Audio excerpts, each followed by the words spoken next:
Massachusetts, and we're going to show you today the Berkshire Yarn Company, but it didn't start out that way, so we'll go through its history. You can bet it was the last of the large mills built in Holyoke, and it was not even on the canal. It's on the upper side of the first level canal. If you ever want to get a good look at the first level canal, it's on. You have to go onto private land through that roadway you see in front here, and it's at the end pretty dirty. The reason why a lot of them here are coming off the river, sneaks by, and happens to get in here, and you get small bottles of soda and so forth. But the first level canal does nothing for this mill because it's upwards of it. And you can guess that it was made in 1823, and it was made by the Far Alpaca Company. This is our mill number 4. And they made alpaca wool here. They had many steps along the way that they did inside here. And along its history, the next company that came in was the Berkshire Spinning Yarn Company. They came in here, and this is their mill number 4 also.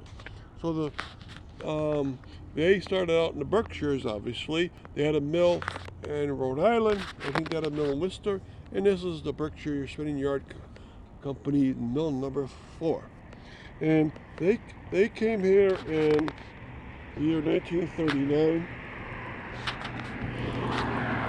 Now, even they didn't stay very long. By the late 1950s, they were getting out of here, and it was taken over by American Pen and Paper, a Holyoke-grown company called Ampat to most, and they had an enormous sign on top of it facing the other direction.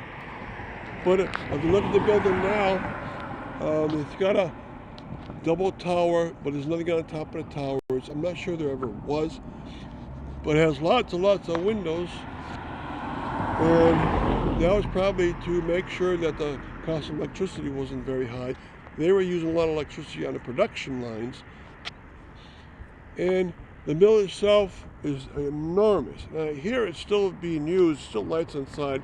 It's used by various companies around Holyoke for a storage site. And so thus it's still occupied, and they get in through the back side. Now this mill is surrounded by other mills, and I'll give you perspective on what's around it. Okay, so the Berkshire Yarn front is here, and the back is up on Commercial Street. And then we'll turn to our right, and this would have been the Parsons Mill a long time ago. Parsons Paper Mill was enormous. And that big instrumental apparatus machine is actually 2 of them. One spun the belt, and the other one was a go between the turbines and another rotor. And then that was taken over. Now, in the background, you could have seen the Aegis Power Company. In the front here, you have Encore Fire Protection Company. These 2 companies came in about 15 years ago to replace that big Parsons mill that burned in a fire. All right, and so in the distance you can see other smaller mills, and then behind you is Sullivan Scrap, and both sides are kept very nice. And there's one last thing I'm going to show you. It's next to the railroad. You can see the railroad overpass right there, and by that overpass was Apprentice Mill number 3. All right, so this is a place that was heavily used, but most of the companies up couldn't use the canal water itself. All right, and so we can also get a nice view of the very side of the Berkshire Yarn Company. All right, you can see it's all closed up nowadays.